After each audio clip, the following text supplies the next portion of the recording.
की झलक कार्यक्रम में आपका स्वागत है।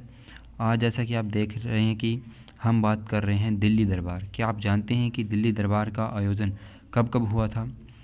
दरअसल बात यह है कि दिल्ली दरबार का आयोजन ब्रिटिश काल में भारत में 3 बार किया गया था।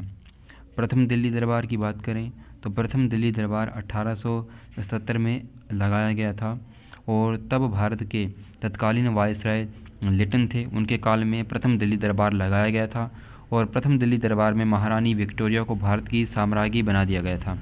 बात यह है कि जितने भी दिल्ली दरबार लगाए गए उनमें धन की बर्बादी की गई, चाहे भारत में कितना भी अकाल पड़ा, लेकिन जो ब्रिटिश थे उनको भारतीयों के बारे में कोई भी चिंता नहीं थी।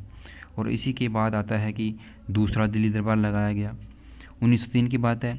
दूसरे दिल्ली दरबार के समय तत्कालीन जो वायसराय वो कर्जन थे और इस समय क्या किया गया, दिल्ली दरबार में एडवर्ड सप्तम की जो ताजपोशी की गई थी।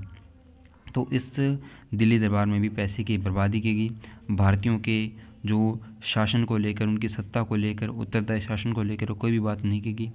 आखिरकार धन की बर्बादी करने के बाद यह भी संपन्न हो गया। इसके बाद जो तीसरा दिल्ली दरबार था सन 1911 में, उस समय तत्कालीन वायसराय थे हॉर्डिंग। इसका जो लक्ष्य था कि इंग्लैंड के सम्राट जॉर्ज पंचम का भारत आगमन हुआ था, उसी के आगमन पर यह तीसरा दिल्ली दरबार लगाया गया था। इसमें दिल्ली को भारत की राजधानी बना दिया गया और जो बंगाल विभाजन था वो भी रद्द कर दिया गया था, जो सन 1905 में लॉर्ड कर्जन ने बंगाल का विभाजन कर दिया था पूर्वी और पश्चिम बंगाल में।